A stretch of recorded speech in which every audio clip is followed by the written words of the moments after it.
जय हिंद। मैं शमशाद आलम। आज जिस मुद्दे पे बात करने वाले हैं वो मुद्दा है खाओगे हिंदुस्तान का और गाओगे पाकिस्तान का। ये बिल्कुल नहीं चलेगा।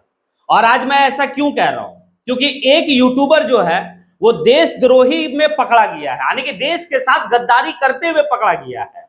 और इसीलिए मैं कह रहा हूं कि खाओगे हिंदुस्तान का और गाओगे पाकिस्तान का। आखिर कब तक चलेगा? ये बिल्कुल नहीं चलने वाला है। चलिए चलते और सारी बात को विस्तार रूप से समझते हैं कि आखिर वो कौन यूट्यूबर है जो खा रही थी हिंदुस्तान का और गाना गा रही थी पाकिस्तान का। तो चलिए यहां पर उसका नाम के साथ स्टार्ट करते हैं, और वो नापाक नाम से स्टार्ट करते हैं, और उसका नाम है ज्योति मल्होत्रा।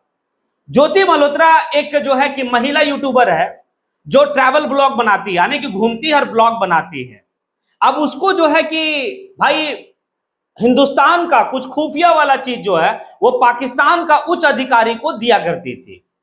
अब यहां पर यह भी समझिएगा कि उसका पाकिस्तान प्रेम जो है ज्योति मल्होत्रा का, वो आज से नहीं है, काफी दिनों से है। और इसी दरमियान में जो है कि पहली बार जब वो पाकिस्तान गई थी 2023 में, तो काफी कुछ पाकिस्तान में जाने के बाद जो है कि वहां पर एक उच्च अधिकारी से मिलती है, और उच्च अधिकारी से मिलने के बाद सारा खुफिया वाला जो है कि यहां से वो दे रही थी पाकिस्तान को, जासूसी कर रही थी, और जासूसी में पकड़ी गई है वो। अब यहां पर ये भी आप देखिए कि ज्योति मल्होत्रा जो है वो जब वीडियो पाकिस्तान में बनाती थी, घूम घूम कर जब वो ब्लॉग कर रही थी, तो पाकिस्तान का पॉजिटिव दिखाते थे, पाकिस्तान को जो है कि सकारात्मक पहलू को दिखाते थे, और वही जो है कि इंडिया को नेगेटिव नकारात्मक पहलू को दिखाती थी। तो भाई इंडिया का खुफिया एजेंसी को लगा कि आखिर इसका पाकिस्तान परस्त और पाकिस्तान प्रेम ज्योति मल्होत्रा को इतना आखिर क्यों जग रहा है। अब रेखरी करना स्टार्ट हुआ, और जब रेखरी करना स्टार्ट हुआ तो सारा चीज जो है कि किस तरीके से जो वो चैट करती थी, किस तरीके से उसका जो है कि यहां से खुफिया रिपोर्ट को जो है कि पाकिस्तान को जब मतलब पाकिस्तान को देती थी, कैसे जासूसी करती थी, ये सारी चीज जब रेखरी हुआ तो पता चला कि ये गद्दार निकली। और एक यूट्यूबर होने के नाते आप सोच लीजिए, वो जो ट्रैवल ब्लॉग जो करती थी, ब्लॉग बनाती थी, उसमें जो फाइनेंस किया जाता था, उसमें जो स्पॉन्सरशिप दिया जाता था, वो पाकिस्तान का ही जो है कि एक बड़ा अधिकारी दिया करता था। आखिर इतना गद्दारी और इतना नमक हरामी और इतना जो है कि नीचता वाला काम आखिर कैसे कर सकती है? आखिर क्या एक लाभ था क्या, या फिर और कुछ था, या हिंदुस्तान को मतलब बर्बाद करने के लिए जो है कि कोई साजिश रच रही थी ये ज्योति मल्होत्रा, या पैसा का लालच था, या फिर पाकिस्तान में किसी से प्यार हो गया था, ब्याह रचाना चाह रही थी? ऐसा था? ऐसा कुछ नहीं, सिर्फ गद्दारी था।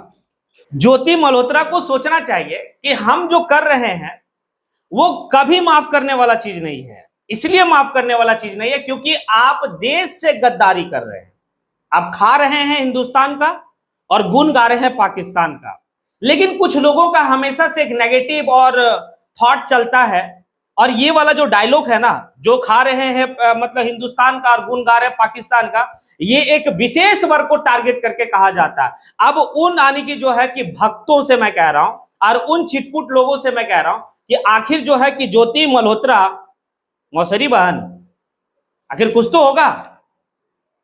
तो भाई एक बात है, गद्दारी जो होता है ना खून में, वो मजहब और धर्म और जाति नहीं देखता है, और देशभक्ति भी जो है ना वो जाति धर्म नहीं दिखता है। इसी सिंदूर ऑपरेशन में अगर सबसे ज्यादा कोई मुखर होकर बोला और भारत सरकार को अगर कोई समर्थन दिया और पाकिस्तान को अगर कोई लताड़ा, तो वो असदुद्दीन अवैसी लताड़ा ना। गद्दारी दिख गया।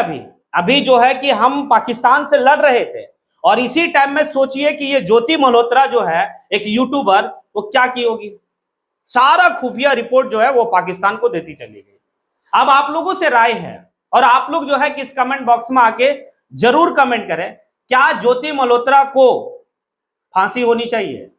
क्या ज्योति मल्होत्रा को देश बदर कर देना चाहिए, या कौन ऐसी सजा दी जाए कि फिर से जो है कि कोई देश की गद्दारी के लिए सोचे तो उसका रूह कांप उठे? क्या होना चाहिए, नहीं होना चाहिए, वो आप जो है कि कमेंट बॉक्स में आके कमेंट जरूर करें। इसी के साथ मैं अपनी बात को यहीं पे समेटता हूं। जय हिंद।